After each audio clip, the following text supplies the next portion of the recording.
Welcome to PM9 news.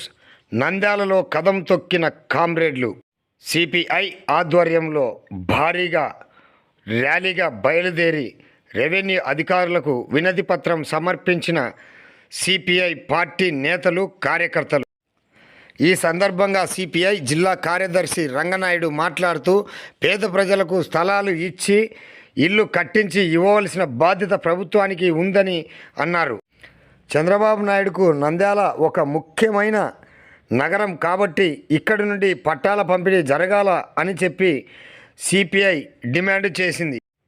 ఈ కార్యక్రమంలో రాష్ట్ర కార్యవర్గ సభ్యుడు రామాంజనేయులు, సుంకయ్య తదితర స్థానిక కమ్యూనిస్టు నేతలు, కార్యకర్తలు పాల్గొన్నారు.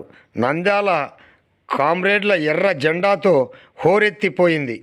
సిపిఐ ఆధ్వర్యంలో, రాష్ట్ర సమితి ఆధ్వర్యంలో ఈ నెల 27వ తేదీ నుంచి 10వ తేదీ వరకు ఈ రాష్ట్ర వ్యాప్తంగా కూడా ఇల్లు లేని స్థలం లేనటువంటి పేద ప్రజలకి స్థలం కావాలని వాళ్ళ వ్యక్తిగత నంద్యాల టౌన్ లో కూడా 29వ తేదీ నుంచి ఈ రోజు వరకు కూడా 4 కేంద్రాలు పెట్టి ప్రతి కాలనీలో ఈరోజు అర్జీలు స్వీకరించడం జరిగింది. వాళ్ళతోనే ఈరోజు స్వయంగా ముఖ్యమంత్రి చంద్రబాబు నాయుడు గారు ఇంట్లో పట్టాలు ఇస్తాం ఖచ్చితంగా అని చెప్పేసి ఆయన జీవో కూడా జారీ చేయడం జరిగింది.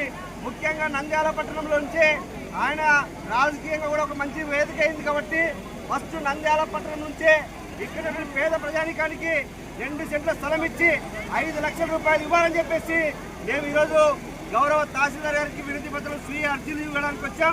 ఈ కార్యక్రమంలో సిపిఐ రాష్ట్ర సహాయ కార్యదర్శి ముప్పల నాగేశ్వరరావు గారు, రాష్ట్ర కార్యవర్గ సభ్యులు మన రామాంజనేయులు గారు, అదేవిధంగా జిల్లా పార్టీ నాయకత్వం, జిల్లా మహిళా సమైక్య, ఈ సంఘాల ఆధ్వర్యంలో అందరూ కూడా